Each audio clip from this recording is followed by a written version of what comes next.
All right, what I got here is a photo that I took in Kentucky in the U.S. And basically, I'd gone on a little bit of a crazy photo tour and done about maybe like 5 bands over the course of 2 weeks in the United States, just traveling from place to place. This was one of the last shoots I did. They're really awesome dudes.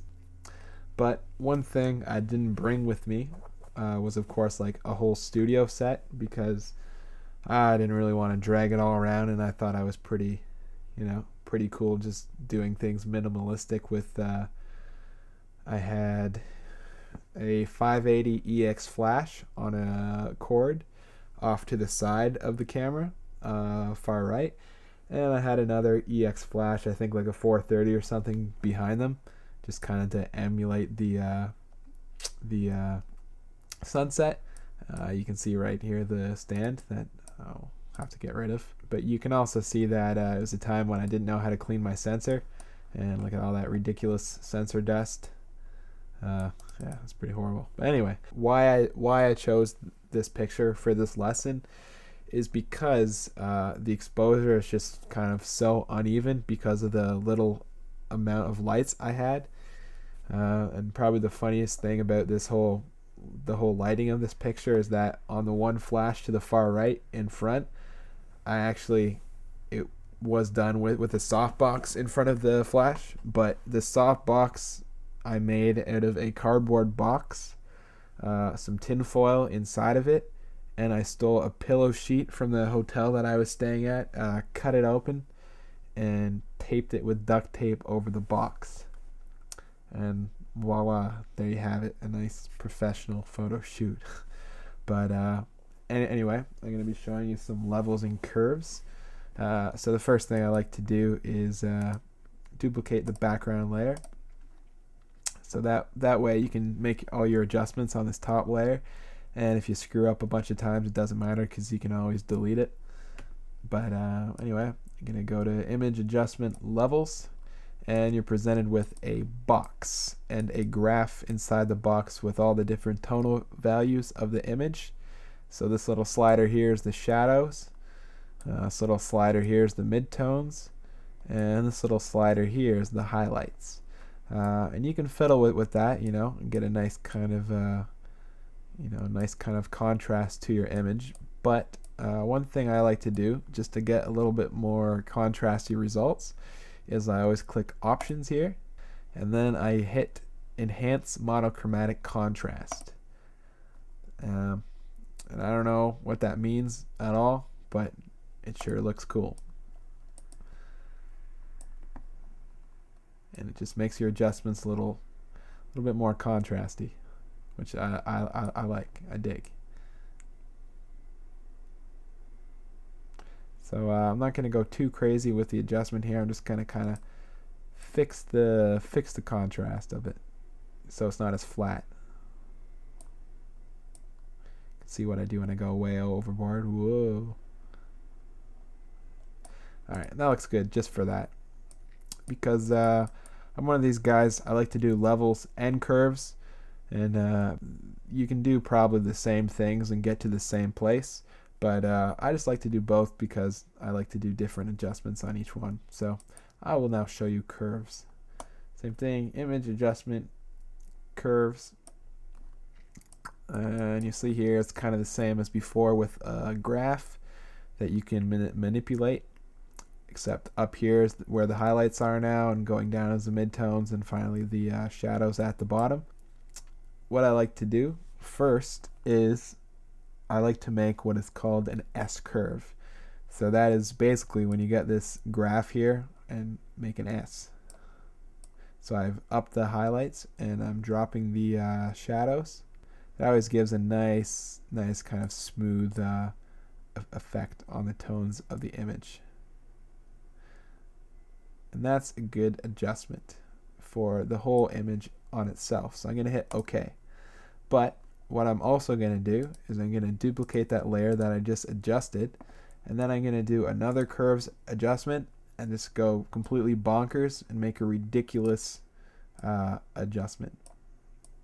And this time, instead of exposing for the whole image, I'm gonna expose for the darker parts, like here in this water and this guy here that kind of, he didn't get much of the light from the flash.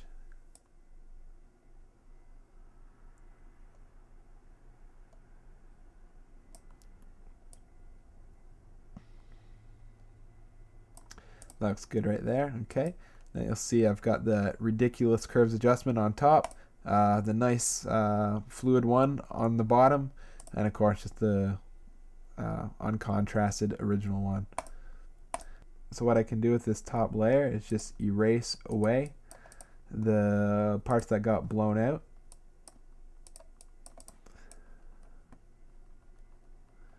So by doing this, what I'm doing, by doing this, I'm making my light more even and fluid throughout the whole image.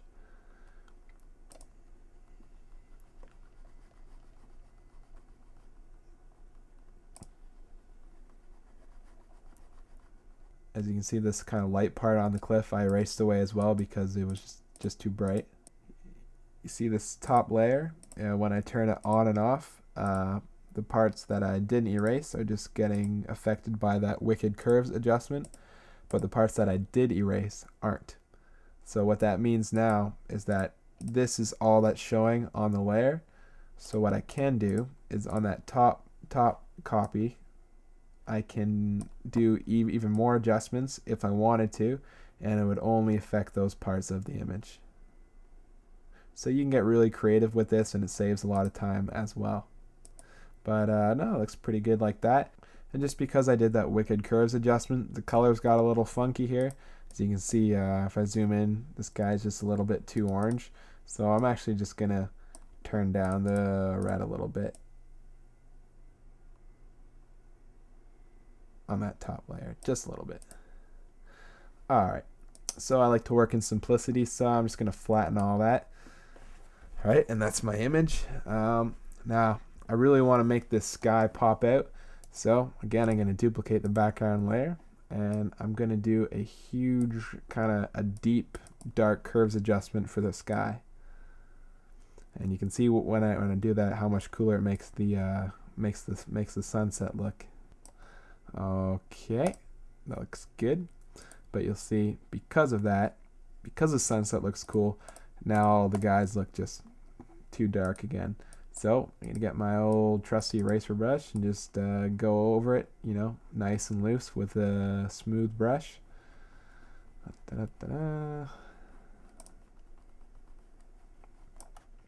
I'm even gonna turn the opacity down and go over kind of where the sky got too black, which can be a neat effect sometimes, but not for stuff like this.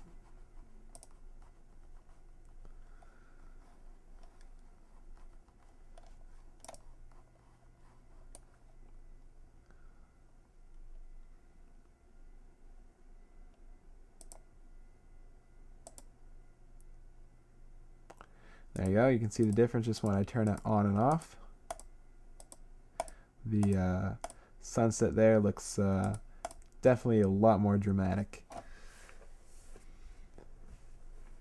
And you know, as I finish this picture, of course, I dodge and burn a little bit, and I definitely fix the colors in the sky here because they went a little green and weird, but I'm going to show you how to do all that in a different lesson so I don't confuse the hell out of you. And of course, I would get rid of this ridiculous sensor dust because that's just wrong. So here's another example I'll show you just to get the curves inside your head. This is my friend Noelle, and she's got very white, pale skin. And if I were to do like a huge curves adjustment and that was it, then the picture would kind of suffer because either her skin would get blown out or a lot of these nice blacks in her hair and her scarf and things like that wouldn't really show up too well. So what I'm going to do is, again, I'm going to duplicate the layer. Okay. Going to do my basic levels adjustment in options, monochromatic contrast. Okay, again, no idea what that means, but it's pretty cool. I fix up the contrast a little bit. I could dip pretty deep on the blacks, but I'm going to do a lot of that in curves. So, you know, I'm just going to give it, you know, just a little pop. Alrighty. Now on this layer, I'm just going to do my nice subtle bring home to your mama curves adjustment.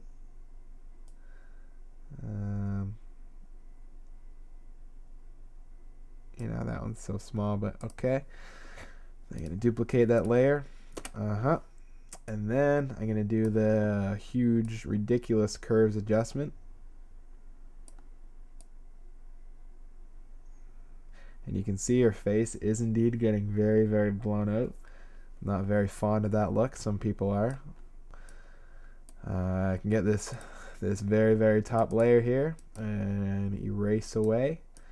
And when I'm doing that, it's exposing the nice little adjustment below it.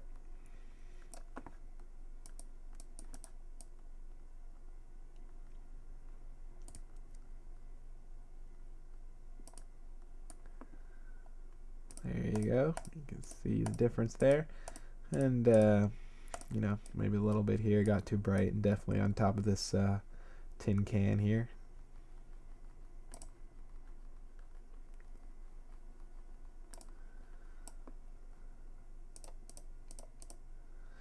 Yep, that's looking pretty slick. I think I can even take it a little bit of a step farther and just do another curves adjustment on that top layer there, you know, and monochromatic contrast just to bring a little bit more out. That's pretty good. Let's see. Okay. So now let's go from the starting here. We have the original picture.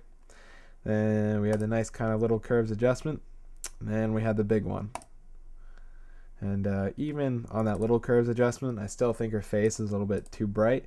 So I can even go a little bit over that and erase, of course. You know, just to fix things up a little bit. But no, that looks pretty cool right there. Another thing, you can flatten that. Another thing I noticed about this picture is I've got all this kind of nice dots of light here. The whole bokeh thing, I think that's how you pronounce it. And I'm just gonna make another curves adjustment, but you know, I can just kind of roughly select where that is and go, oh, you know, that looks pretty good. I'm gonna do another big curves adjustment and really, you know, bring those dots out without having to dodge and burn every single one of them. And of course, I'll get into dodge and burning in another lesson. Yep, so only where I selected got affected, and I can just get my nice soft eraser brush and just go back over the rough edges. Let's see that. Yeah, that's pretty good. Flatten.